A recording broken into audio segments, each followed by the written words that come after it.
Movimiento 5 más, en la ruta de los cambios. Presenta.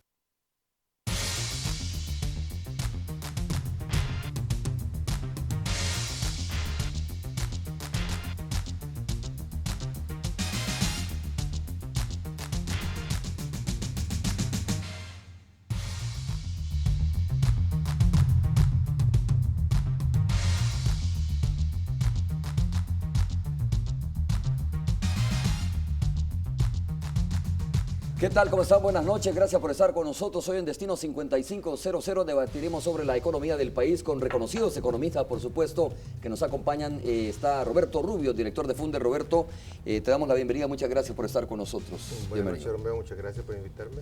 Está también Claudio Rosa. Claudio Rosa, conocido economista de nuestro país. Claudio, muchas gracias por acompañarnos también. Estar con ustedes. Y está Orestes Ortiz, diputado y economista del partido, diputado del Partido Frente Farabundo Martí, economista de nuestro país también. Orestes, muchas gracias por estar con nosotros. Muchas gracias, Romeo. Muy bien, es un tema complicado, antes un tema difícil ¿no? Y a veces difícil de entenderlo, pero vamos a auxiliarnos de ustedes para que nos den su lectura sobre cómo están viendo la situación y cómo el próximo gobierno va a enfrentar o debería enfrentar la situación de alguna manera. Pero antes quiero darle la bienvenida a los jóvenes de la Asociación de Estudiantes de Economía de la UCA que están aquí con nosotros. Un aplauso para ellos. Muchas gracias por acompañarnos. Y jóvenes estudiantes de Economía de la Universidad Nacional también. Muchas gracias por estar con nosotros. También un gusto tenerles aquí. Bueno, afinen sus preguntas porque más adelante va a ser el turno de ustedes. Vamos a tratar de que haya por lo menos unas 4 o 5 intervenciones de ustedes para que puedan preguntarle a nuestros invitados. Roberto, a ver, según los datos que estaba revisando, fíjate, y es un dato que fuera de cámaras con Claudio de Rosa decía, no es tan así la cosa como lo está planteando el Banco Mundial. Estoy en la página precisamente del Banco Mundial, capítulo El Salvador, donde dice que en los últimos años la economía salvadoreña ha comenzado a recuperarse a un ritmo lento, registró un crecimiento del 1.4% según los datos en el 2010, en el 2011 registró un 2%, y así sucesivamente, y se pretende o se cree que podría cerrar el 2013 con 1.9 de crecimiento, ¿no? Esta página hace, por supuesto, un análisis más amplio sobre la situación, sobre cómo, por ejemplo, la situación de recesión económica mundial golpeó la economía del país en el año 2008-2009, y luego habla precisamente sobre cómo, desde una perspectiva del gobierno, se enfrentó a una situación o se blindó cierto porcentaje de la población que estaba vulnerable. Por ahí esa crisis generó desempleo de alguna manera y también la reducción de las remesas, ¿no? Desde ese momento, 2008-2009, la situación del país ha venido un poco impredecible en términos de la economía y sabemos que la principal válvula, digamos, que nos ha estado generando un apoyo o lo que ha sido el principal apoyo son los préstamos internacionales, algo que ya está bastante complicado. ¿Cómo estás viendo tú la situación en términos generales? Hablemos primero sobre cómo está en este momento la situación para luego ver qué podría hacer el próximo gobierno, ¿no? ¿Qué tendría que hacer el próximo gobierno? Mira, si nos atenemos a las cifras del Banco Central, lo que tuvimos en la caída el 2009 fue de menos 3.1. Y efectivamente en el 2010 hubo una recuperación, subimos a 1.4. ¿no? Y luego subimos un poquito más al 2%, creo que al 2% en el 2011, ¿no? Entonces, en esta etapa sí hubo una recuperación que a veces es normal después de una buena caída, hasta por efecto estadístico también los crecimientos se notan hacia arriba. Pero ya notamos que a partir del 2012, después de haber crecido en 2%, baja a 1.6% el crecimiento en el 2012 y ahora pues se espera que puede andar en el 1.8, 1.9. Es decir, si agarramos los 3 momentos, es un momento de caída de menos 3, un momento de recuperación, pero pareciera que esa recuperación no se ha logrado, por lo menos si nos atenemos a estos 2 años, es decir, después de que se llega al 2, baja al 1.6 y de alguna manera se puede decir, se estabiliza. ¿Hay alguna explicación de esta leve caída del 2% al 1.6? Yo creo que uno pasó el efecto estadístico, ¿no? O sea, ya estás hablando, no te estás midiendo contra un año de altas caídas. Hubo, pues, por lo tanto, una recuperación de esa caída digamos que las inversiones, la actividad que se había justamente caído con la crisis internacional, las remesas, etcétera, que cayeron, eso empieza, digamos, a recuperarse. Lo que vemos ya en estos últimos años es que hay una contracción de la inversión, es decir, la inversión en general es menor la inversión comparativamente pues, a otros países. Digamos, El Salvador no siguió la ruta de crecimiento quizá que tenía el resto de los países centroamericanos, que también cayeron, pero no logra levantarse. Las remesas, incluso la tasa de crecimiento de las remesas disminuyó, ¿no? Aquí tengo algunos datos que indicarían que también a partir, digamos, de los últimos dos años, la tasa de remesas también se reduce. Yo creo que el mismo ambiente, ¿no? Político, no ayuda, no abona. Pero ese ambiente político lo vive en todos los países, ¿no? Cuando hay, previo a las elecciones, por ejemplo, Centroamérica no es la excepción. Es que justamente los periodos, a veces en los periodos electorales la inversión en general tiende a decaer, porque la gente a veces espera, ¿no? Digamos, invertir para ver quién gana, ¿no? Entonces siempre en los periodos electorales sucede que los gastos suben, por ejemplo, ¿no? Es una tendencia que hemos visto, y luego también la inversión tiende a contenerse, ¿no? Esas son, digamos, algunas de las explicaciones. Ahora, lo que a mí me parece importante es agarrar quizá la tendencia histórica, porque eso es lo que tal vez no nos podemos detener solamente en periodos cortos. Yo creo que en general, primero, el país no ha tenido tasas, digamos, de inversión grandes, y un país históricamente hablando, no, el país no ha tenido grandes momentos Ahora, en los 90 no fueron momentos de crecimiento hasta el 6%. Solamente, justamente eso, justamente ese es el periodo que tuvimos. Después de los acuerdos de paz no hemos tenido un periodo de crecimiento, digamos, aparte de los primeros años de los años 90, después de los acuerdos de paz, ¿no? Okay. Antes sí teníamos algunas tasas de crecimiento, pero sobre todo eran sostenidas, eran más estables. Las que después del 95, más o menos, la economía entra en un periodo de bajos crecimientos y inestabilidad. Claudio, coincidimos en los números, y si coincidimos en los números, la pregunta es, ¿qué es lo que no se ha hecho bien? ¿Cuál es la tarea que no se ha hecho bien? Vuelvo a repetir que entiendo yo que este clima de inseguridad, ¿no? Inseguridad digo en términos de seguridad pública, el clima muchas veces, este tema de las elecciones, el clima político, lo atraviesan los demás países, pero Panamá, por ejemplo, ha crecido enormemente, ¿no? Está creciendo a tasas mucho más arriba que nosotros. Incluso creo que Guatemala, Nicaragua mismo, ha crecido más que El Salvador. Si coincidimos en los números, si no hay nada más que agregar sobre esto, de cómo se ha comportado el crecimiento en nuestro país, ¿qué es lo que no se ha hecho bien? ¿O qué no han hecho bien los gobiernos anteriores y este gobierno? Mira, los números son casi idénticos. Hay unas pequeñas variaciones que tengo en este momento, pero por los últimos datos que están recientemente corregidos en el sitio web del Banco Central, te digo en los últimos días. O sea, entonces ellos han aumentado un poquito el crecimiento a 1,9 en el 2012. Claro. Entonces eso te varía un poquito, pero son cosas centavos. Para la gente en la calle, la mejor forma de ver si la economía está funcionando o no está funcionando es si encuentra empleo o no encuentra empleo. Ese es uno de los mejores termómetros que uno tiene para ver si la economía está creciendo o no. Ahora, si bien es interesante lo que se crece, porque siempre hay un periodo bastante incertidumbre en el país, y entro a contestar inmediatamente tu pregunta, la diferencia está entre lo que se propuso el gobierno en su plan quinquenal de desarrollo y lo que se ha logrado. Entonces, eso es interesante ver, porque para el 2011 se creció efectivamente 2.2% cuando el programa decía 2.5%. Estamos hablando igual, o sea, ahí no es cosa de entrar a discutir. Pero las economías siempre son proyecciones, claro, las tasas de crecimiento son proyecciones. Pero el problema es cuando empiezan a ser muy grandes las diferencias. 1,9 en el 2012 se creció 3, o sea, se creció 1,9, perdón, y la proyección era 3. El estimado para este año está entre 1,6 y 1,9 y la proyección era 4%. Entonces empezamos a tener un desfase bastante grande y bueno, eso se debe fundamentalmente porque no hay condiciones de confianza. Muchas veces tiende uno a asociar la falta de confianza solo con el gobierno central, es decir, el partido A, B o C que está gobernando. No necesariamente. También falta de confianza se da a veces cómo se está moviendo la institucionalidad del país. Es decir, hay certeza que la institucionalidad funciona, estamos teniendo un gobierno que se respeta porque es respetable. ¿Tú crees que estos conflictos, por ejemplo, que se han dado entre poderes del Estado, Correcto. influyen en este tema de la inversión? Todo esto influye. Ninguno es, esto sucede por el conflicto con la Corte Suprema. Si uno dice eso solamente, es un craso error. Pero si no lo incluye, también es un error. Entonces, las disputas, los problemas en la Asamblea Legislativa, que han sido un poquitito más virulentas que en otros periodos, también eso va creando esta situación de incertidumbre.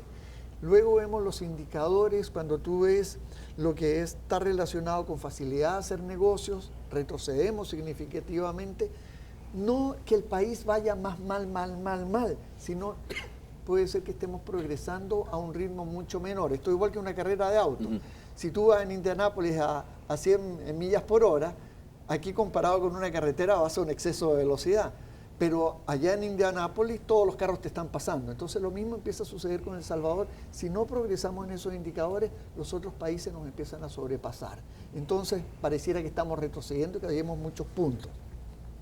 También en lo que es competitividad retrocedemos, libertad económica retrocedemos y o sea, hemos retrocedido en puestos o países que nos van sobrepasando. Entonces tenemos nosotros que en el índice de percepción de corrupción también caemos varios puestos. Eso tú lo empiezas a relacionar después con la parte de la inversión, sobre todo con la atracción de la inversión extranjera. Y la inversión extranjera no elige países per se, elige condiciones.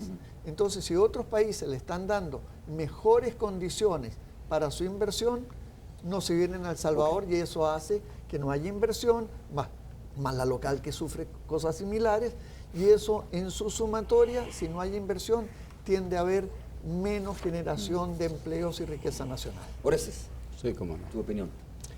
Bueno, yo creo que decir que la economía está en sus mejores momentos es ser un embustero. La economía del mundo, yo aquí tengo a la vista cuál es la situación de Estados Unidos, de la situación de la Unión Europea, de América Latina y por supuesto de nuestro querido país. Hemos sacado el país del foso de una contracción del crecimiento de menos 3.1. Y lo tenemos en una posición, la proyección de este año es de 1.9 el crecimiento. En los Estados Unidos es del 1.7. Entonces, no podemos decir que vamos hacia atrás, vamos hacia adelante. Y hay la perspectiva porque hemos abordado dos grandes problemas. El primero es crear condiciones nuevas para que funcione el mercado realmente. Aquí no ha funcionado el mercado, no ha funcionado. Ni tampoco el Estado ha jugado el papel que debe de jugar para que haya una armonía adecuada en los roles Estado-mercado. ¿Estás hablando de la actual? Del Salvador, sí, exactamente, estoy hablando. Y hemos iniciado el pago de la gran deuda social con el país. Eso es histórico. Ahora bien, hay que seguir trabajando. Primero, para lograr las metas de la proyección que están trazadas con un crecimiento del 2.6, que es pequeño. Pero si tomamos en cuenta las graves restricciones que tenemos, dolarización, elevada deuda externa, el ambiente de seguridad, el sabotaje sistemático organizado por la estructura más importante de las gremiales empresariales al funcionamiento de la economía y la baja productividad, no podemos aspirar a crecer en el corto plazo al 4, al 5% como lo harían otras economías. Por eso muchas cosas, algunos aspectos de la economía son determinados por lo que hace o no hace un gobierno, ¿no? Exacto. De las decisiones que toma o las que no toma también. Exacto. Digo, ¿qué decisiones importantes a tu juicio ha tomado este gobierno para asegurar de que vamos hacia adelante escuchaba a Claudio, dice, hemos retrocedido en índices, por ejemplo, de corrupción, ¿no? De corrupción, competitividad, facilidad para hacer negocios. Esos son señales de que el país no va caminando bien, según su juicio. Pero digo, ¿qué aspectos ha tomado, ha desarrollado este gobierno? ¿O qué medidas ha tomado para decir, bueno, sí, vamos hacia adelante y no estamos retrocediendo? Bueno, anteriormente no existía el acceso a la información pública. Ese es un hecho que nadie lo puede negar. Anteriormente el Estado no tenía una dependencia, una secretaría para la transparencia. Ese es otro aspecto que nadie puede negar. En el pasado no se llevaban casos a la Fiscalía sobre actos de corrupción. Hoy hay un amplio dossier en la Fiscalía.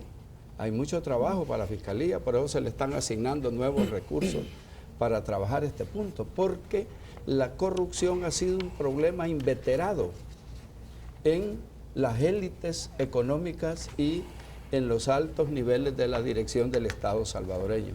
De eso hay una larga historia, podemos amanecer hablando aquí. Ahora, ¿y eso es determinante para el crecimiento de la economía? Yo digo medidas, por ejemplo, en la promulgación de leyes.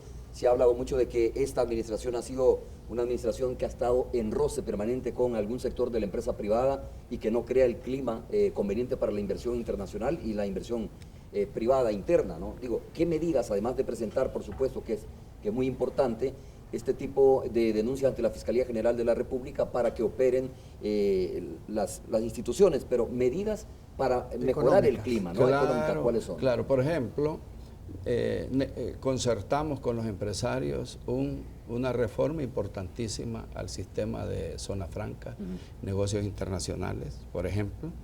Hemos suscrito un acuerdo de asociación con Europa, que es importantísimo, abre enormes oportunidades.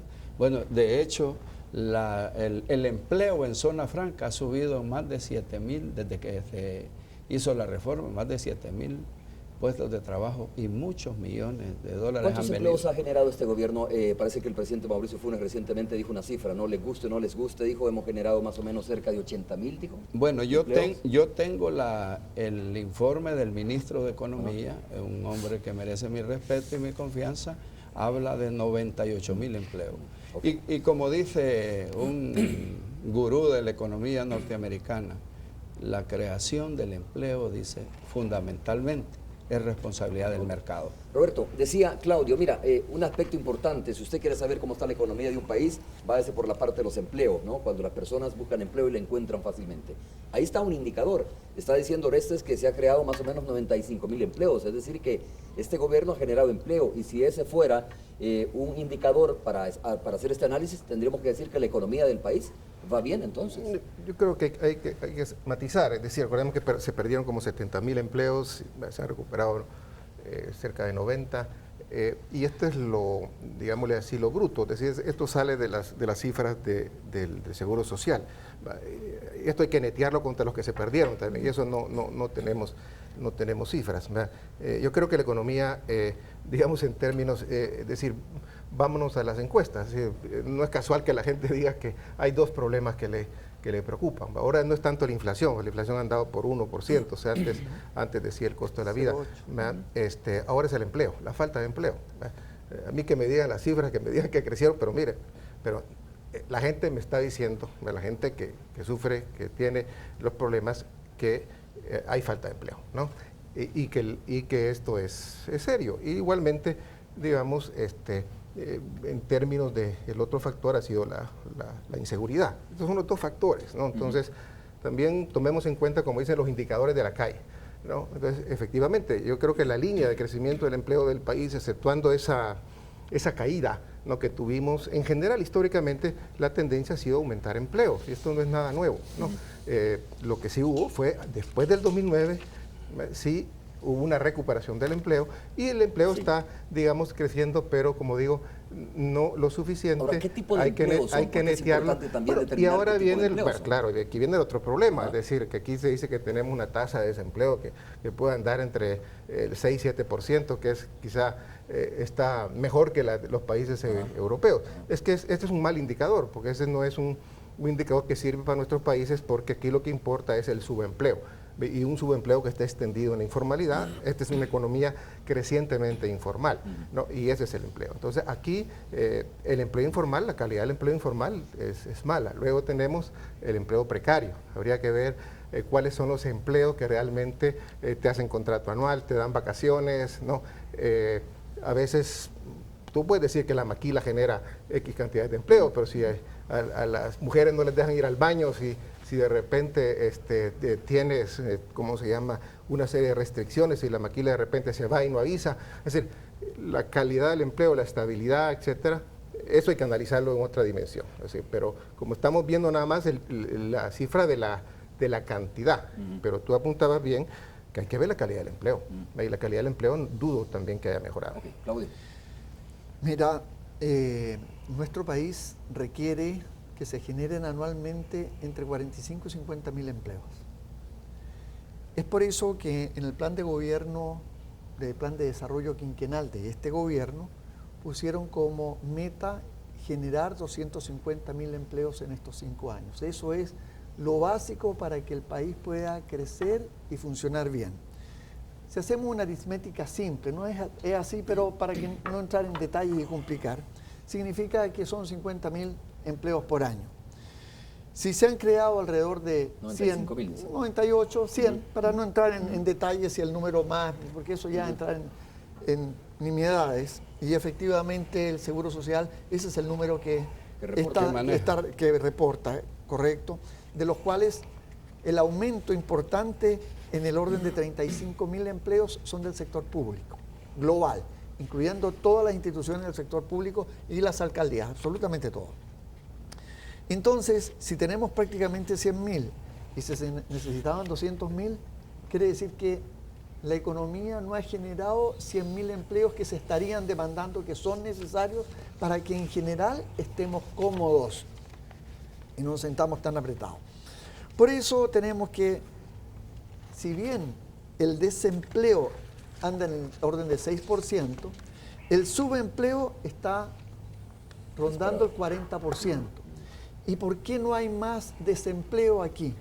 Por una razón bien sencilla. Tú en Europa o en Estados Unidos, cuando estás desempleado, vas a cobrar tu seguro o tu pago de desempleo y te registran. Aquí, ¿dónde vas a pedir eso? No lo tenemos. Entonces, el espíritu emprendedor del salvadoreño, ¿qué lo hace? Salir a trabajar en cualquier cosa. Y como el salvadoreño es una persona muy noble, no le gusta decir que está desempleado, trabaja en lo propio. Yo trabajo en lo propio. Entonces, por eso que el desempleo se ve tan pequeño. Pero ese 40% de trabajadores que están subempleados es gente que está haciendo cualquier cosa para salir adelante, y esa es parte de esa dignidad y esa fortaleza que tiene el país para salir adelante y superar cualquiera de las grandes deficiencias. Pero en sí, en peras y manzanas, el sistema económico, por no haber políticas de conducción económica, donde acepto muy bien lo que está diciendo Oreste, se acaba de terminar una negociación. También hubo TLCs antes, pero hay una cosa, si después el gobierno no acompaña, y cualquiera, Oreste, sin excepción, y no lo puedes tirar como cosa positiva, todavía lo subrayo, porque está recién terminándose. Entonces, el efecto es como si habláramos del Fomilenio 2. Fantástico el momento que lo lleguen a aprobar, porque van a entrar los recursos. Pero en este momento igual que no existiera. ¿Es cierto que las ofertas se han magnificado en determinado momento? ¿Cuáles ofertas? Bueno, como por ejemplo cuando decías, mire, se dijo que se iban a crear 250.000 empleos y al final esto no es posible, o sea, se dimensiona, se dimensiona cuando se está en un periodo sobre todo electoral, ¿no? No necesariamente. Estoy hablando cómo se arrancó con este gobierno, porque eso es otro periodo donde hay otro tipo de ofertas y otro tipo de ilusiones. Estoy hablando ya del plan de gobierno, no el plan electoral que uno lleva y yo digo aquí les voy a dar empleo a todo el mundo y vamos a bajar los precios de todo. No, estamos hablando cuando ya uno es responsable como autoridad de gobierno y escribe el plan de gobierno. Y la expectativa era que creciera la economía 3,5 hasta el 4%. Al no darse eso, ¿cuál es el resultado? No se generan los empleos. Entonces empiezan estos problemas que la gente lo resiente en la calle. Y cuando hablaba Oreste tiene toda la razón. Se ha hecho esto, pero si no se acompaña a los exportadores para aprovechar los TLCs también nos sirven mucho. Entonces, ¿qué es lo que estamos teniendo en realidad? Pero esta es la gran pregunta que siempre nos hemos hecho muchos economistas.